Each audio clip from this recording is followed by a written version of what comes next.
Put a little bit of the rub, nigga, I gotta be safe. Let's get to a sports talk. Lakers, let's talk about them. He would have had a lot of fun looking at this Lakers season so far. 18-3 last night with their win over the Nuggets, and a big reason for their success has been their defense. Anthony Davis, second in the league in block shots per game, has been key to the Lakers' top 5 defensive rating. Frank Vogel knows it, wants everyone else to recognize it as well. Here is what Coach Vogel said, quote, "I think he can and will win defense." Coming into the season, everyone said, I don't think the Lakers are going to be a good defensive team. Now everybody's backtracking what they said now. The Lakers showing them they're one of the top defensive teams in the league right now. And then they got a rim protector, Anthony Davis, right along with McGee. That's why their defense is top of the NBA. Because they got length and size on their team that you can hardly get past. And then you got to go to the rim protectors to arch your shot when you go to the paint. Player of the year. I think there's no one in the league like him defensively in terms of being able to guard all positions, protect the rim the way he does, and deflect the basketball, contain the basketball. It's never too early for awards, Paul. So do you agree with Frank Vogel? Let me warn you, my guy. There is someone like him. His name is the Greek Freak who can defend all 5 positions. All night. Yes. I think Anthony Davis can defend 4 positions. You know, he's going to be in the running for Defensive Player of the Year, but if you say, Anthony Davis, I need you to guard the point guard all night, I don't know if he can do that. If you say that's a Greek Freak, he can definitely get that done. So it's going to be, I think it's a 2-man race now, but I get an edge to Greek Freak. Wouldn't it be hilarious if Coach was like, nah, he can't win Defensive Player of the Year. I top 3 the best. This was a Defensive Player of the Year moment, though, last night. Yeah. In the last few minutes of that game, where he was switching on to Jamal Murray and shutting him down, playing Jokic head up, not needing help. Right. Don't need to help. A player like that. Come on. Jokic is having a down.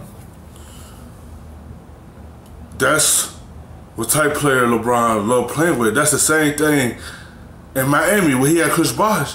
Chris Bosh could guard at the opposing moments at the end of the games and lock that player down and force him to rotate the basketball. Anthony Davis doing the same thing Chris Bosh did for LeBron in Miami. They could guard the guards at clutch moments. And that's the type of player LeBron like playing with.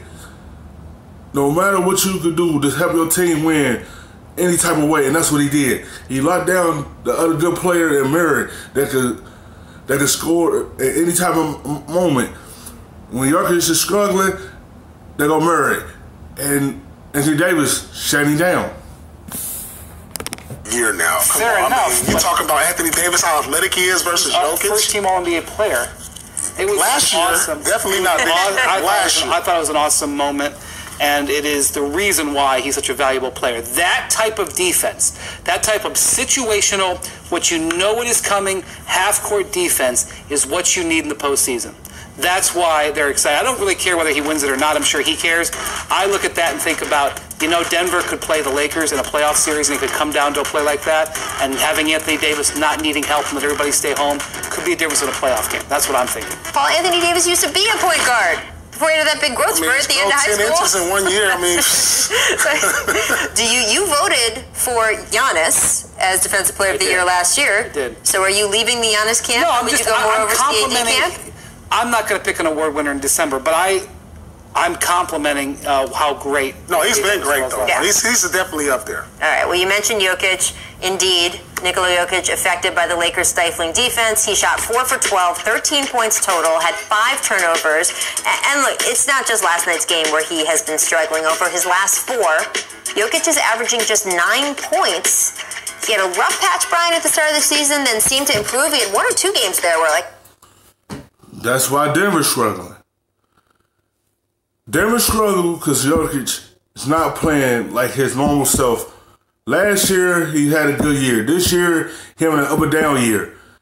This is why Nuggets can't get it going, because their superstar is not playing like he normally be playing.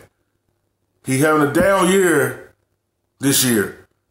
And they can't get it going because he ain't getting it going. That's why the Nuggets in the position they're in right now. he's back. He looks like the old Nikola, and then this. What do you think his struggles are here? Well, this is the thing about Jokic is that he has an ebb and flow at times on his shot totals.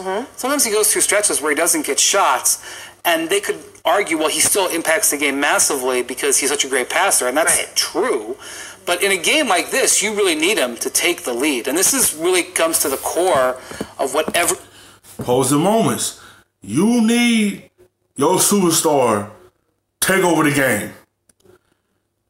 To win a game, that's they put the basketball in his hands to take over. And he didn't. He struggled last night against the Lakers. Everybody says that they're worried about the Nuggets as a contender. Do they have somebody that when they absolutely have to get it, can deliver? And in this game, Jokic couldn't deliver. And, you know, everybody has a down day or a down week or whatever, but he's got to deliver in a game like this. The Lakers took this game really, really seriously. As they should. And the Nuggets coming off a loss at home, I was expecting a lot more from Jokic. You're gonna miss some shots, but he didn't even demand the ball at times. That's what holding him back. Who else on that team could take over when Jokic is struggling? That's what they was hoping Murray would take that next step and be that second star to take over when he's not struggling. That's why I say, what role is Michael Porter going to play for this team? What role is he going to play for them? You see, your superstar is struggling. What role he's going to play in this? Who going to take over while he's struggling? This is the real thing about the Nuggets. Can they overcome this? This is something they have been dealing with? He was a top 5 player last year. This year, not so much. I didn't think he came into camp in great shape. I still don't think he's in great shape. And if they don't have a consensus top 5 player, if you don't have that on your team, you're not a contender. Period. And that's why the way he's playing, they're not going to be a contender this year. I'm sorry. Well, his quote last night was, "Right now I'm struggling. Coach, he's a smart guy. He's not going to give me the ball to a guy who's not making shots. I'm cool with it." It's not on the coach. When you're the guy, and I've been the guy, it's not on the coach. Right. It's on me. You out there, like, hey, come this way. This is what we running. Bring it in. Let's do. You can't put it on your coach. It's up to you. Get your mind in the game. Get ready to lock in. Your team needs you. They struggling because you struggling. This, when you're the guy, you demand it. And don't say nothing about the coach. Nobody wants to hear that. Okay. Thanks for watching ESPN on YouTube. For more sports highlights,